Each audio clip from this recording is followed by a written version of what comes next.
Hace unos instantes nosotros comentábamos y lanzábamos el alerta para las personas que no tienen el conocimiento de qué es el ébola.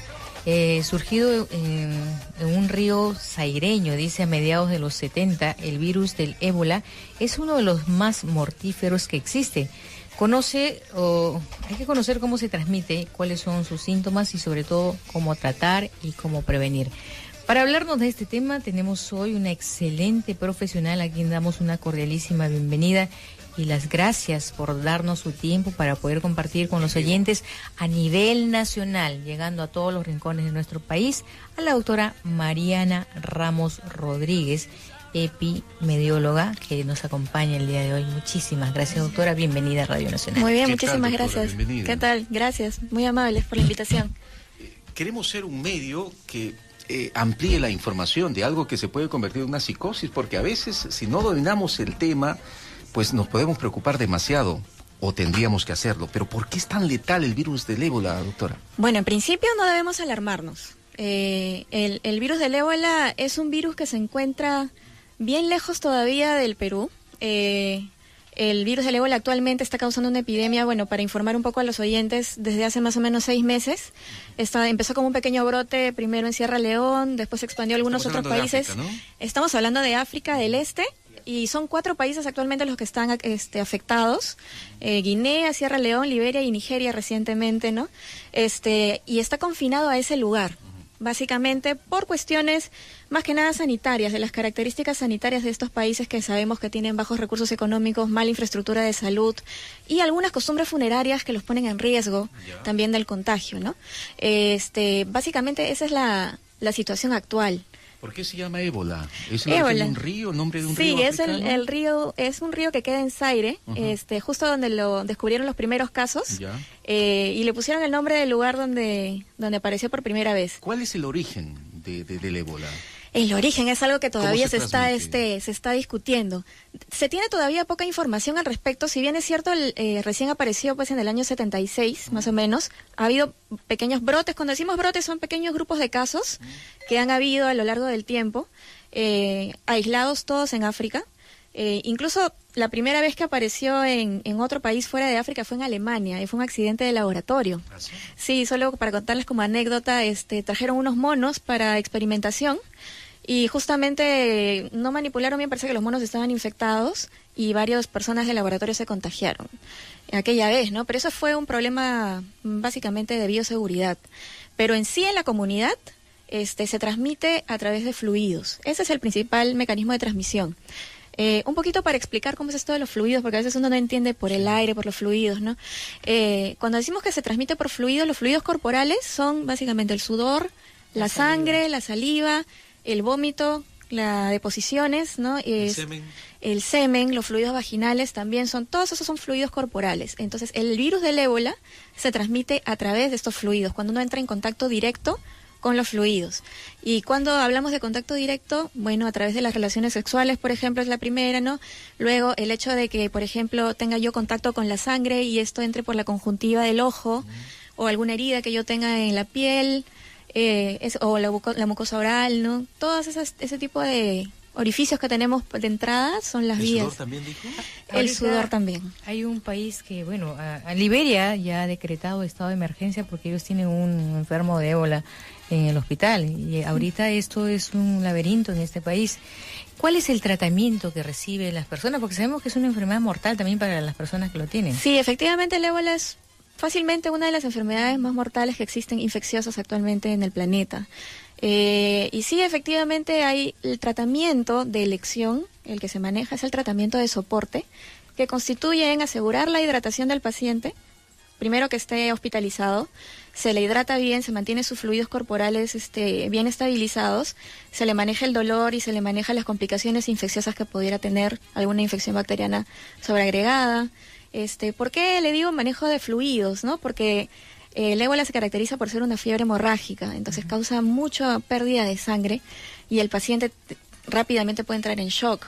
Entonces se le tiene que estar constantemente colocando fluidos para mantener su ambiente interno estable, ¿no? Ese es el tratamiento de soporte y es el tratamiento de elección. Vamos a dar a conocer los teléfonos de cabina para las personas que quieran comunicarse con nosotros y dar alguna opinión o tal vez alguna interrogante que tengan al respecto. El 330-8500, 330-8487, 619-0664 y el 0800-00071, que es nuestra línea gratuita a nivel nacional. ¿El tratamiento es costoso? No, es un tratamiento de soporte. Es simplemente fluidos. Lo que es costoso es tener la infraestructura. Ese es el problema.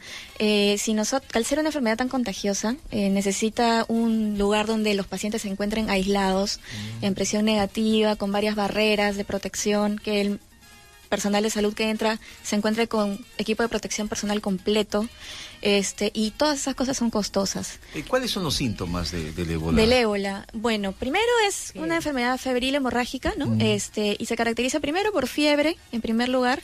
Puede haber al inicio un poco de dolor abdominal, diarrea, vómitos, y poco a poco el paciente se va deteriorando hasta empezar a tener hemorragias que a veces son evidentes a través de la conjuntiva del ojo, ¿no? Hay sangrado en el ojo, sangrado por la nariz, pero eso es nada más externo porque por dentro hay un sangrado interno en los órganos que está generando el daño, principalmente va por ahí, ¿no? ¿Es cierto que la enfermedad es tan letal que del porcentaje, digamos del 100%, más del 90% fallece, muere? Depende de los brotes. En algunos brotes hay varios tipos de ébola, diferentes tipos de ébola, pero en este brote específicamente que estamos observando, la letalidad está alrededor del 60% más o menos, ¿no? Al inicio fue mucho mayor. Actualmente es un poquito menor, está disminuyendo, pero también están aumentando los casos. ¿Se cura? Se cura espontáneamente en algunos casos. En algunos casos, y los otros se está leyendo justamente que de 1.711 casos, 932 personas ya murieron. Sí, efectivamente. Y ahora, si esta enfermedad es contagiosa por los fluidos y en algún momento cuando salió del SIDA, eso se hizo universal luego.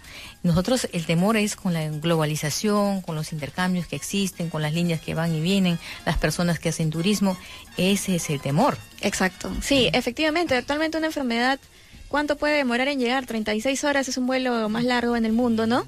Entonces, si uno, por ejemplo, tiene el periodo de incubación, es el periodo desde el cual yo me infecto hasta que comienzan mis síntomas, ¿no? Por ejemplo. ¿Cuál es el periodo de incubación? El periodo de incubación varía, pero puede ser desde 2 días hasta 21 días más o menos.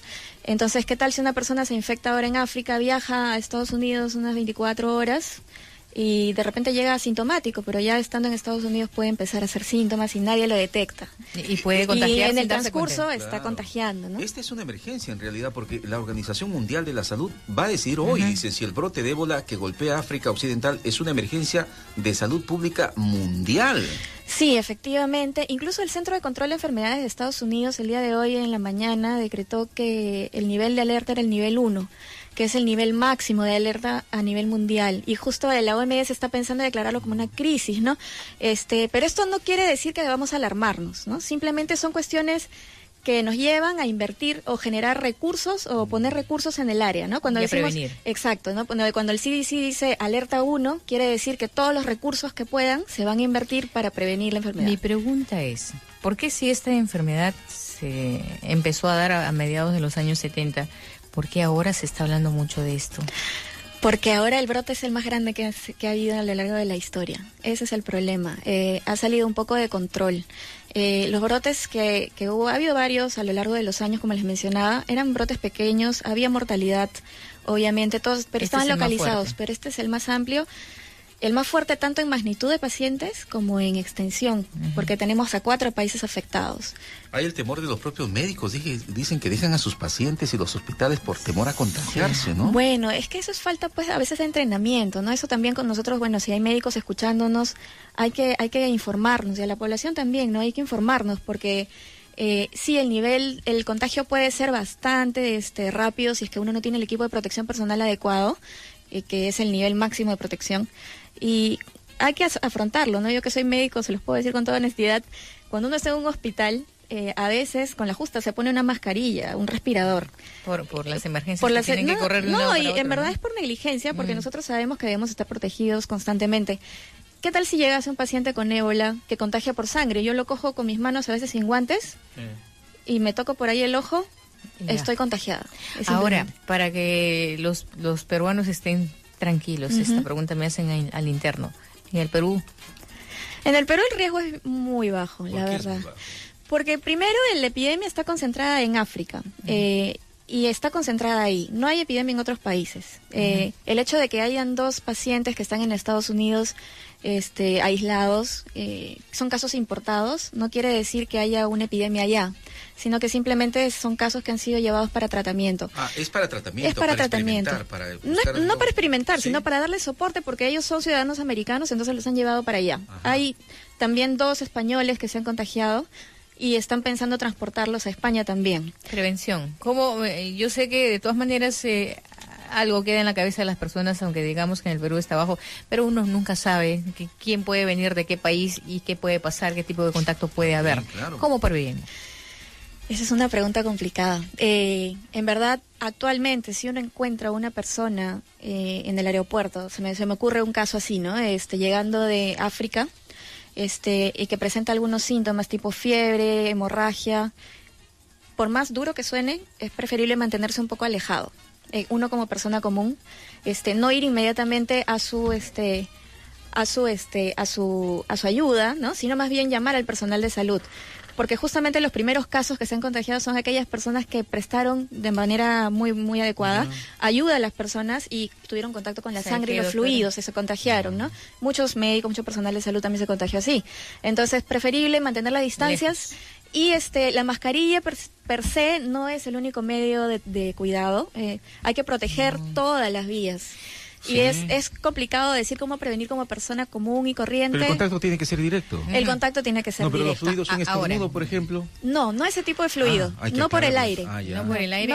Ahora, si bien es cierto, los latinos tendemos, y hay algunos países como en Holanda que se dan 3 besos de saludos, los españoles 2, sí. Acá en el Perú 1, Argentina entre hombres y mujeres, entre hombres también se dan un beso.